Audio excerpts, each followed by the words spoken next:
Hello tout le monde, aujourd'hui je vous propose une petite vidéo qui sert simplement à découvrir un outil qui s'appelle Nginx config.io.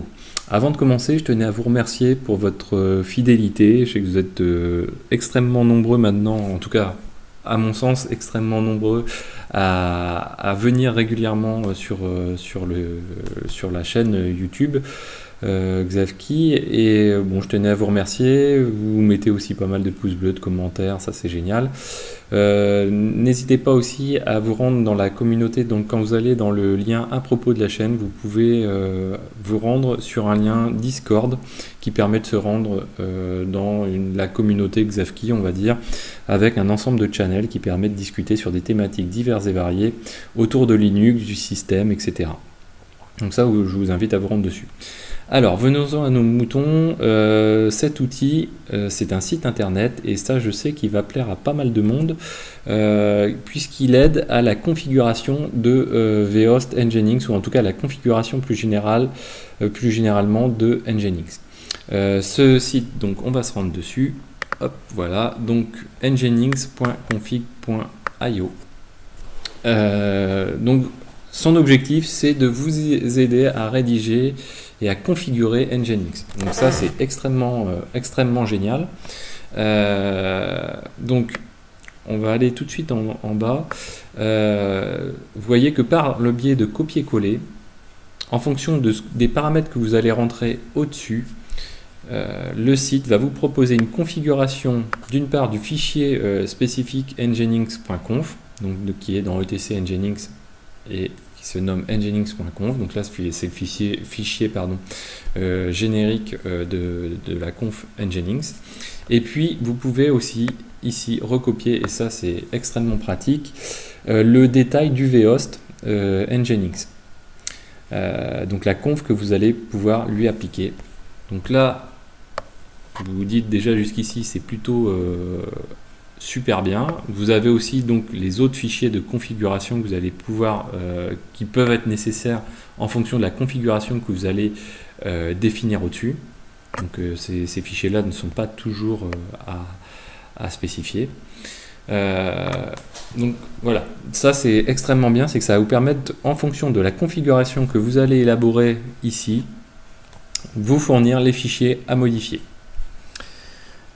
Donc vous voyez que soit vous pouvez le faire vraiment à la main, donc voilà, activation du HTTPS. Donc nous on veut pas par exemple activer le HTTPS, ou on veut l'activer mais pas le HTTP2, etc. Alors bon, voilà, moi je peux enlever celui-ci. En matière de sécurité, on peut rajouter des couches de sécurité supplémentaires.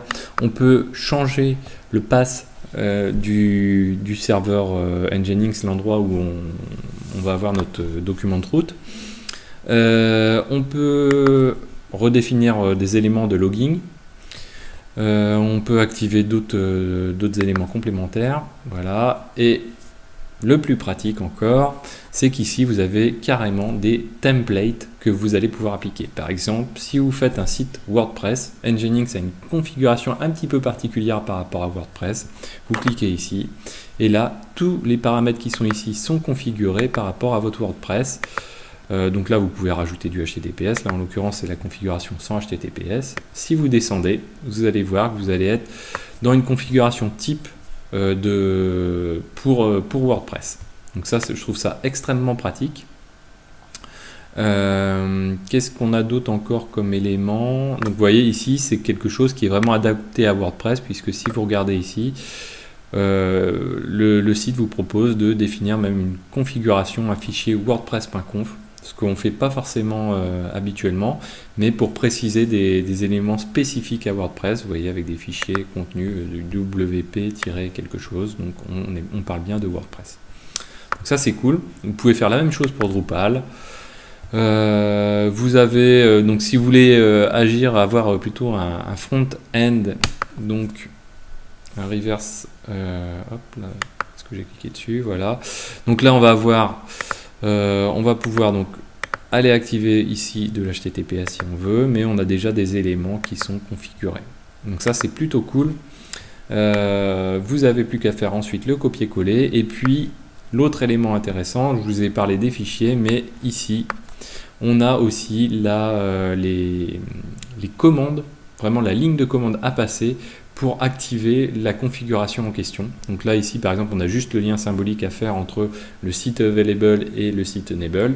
On n'est pas comme avec Apache où on a une commande qui le fait à notre place. En Nginx c'est pas le cas. Mais vous voyez, si je supprime par exemple ici, on va voir, tout à l'heure il me semblait qu'on avait quelque chose d'un peu plus détaillé. Voilà, hop.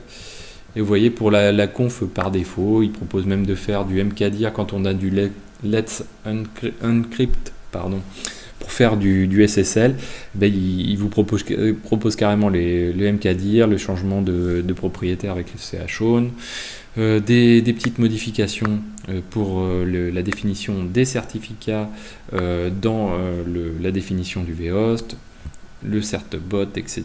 Donc on a vraiment beaucoup d'éléments très utiles, très complets.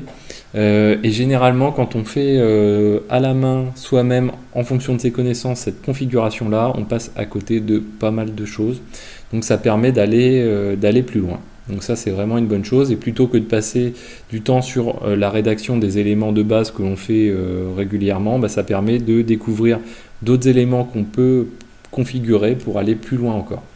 Voilà, donc j'espère que ce site vous plaît. N'hésitez pas à en parler en commentaire. Si vous avez connaissance d'autres sites, j'ai cherché au niveau d'Apache, mais ça n'existe pas a priori. Mais si vous avez connaissance d'autres sites de genre, bah, je suis preneur et je me ferai le plaisir de faire une vidéo pour vous présenter tout ça. Voilà, donc je vous dis à très bientôt sur Xavki.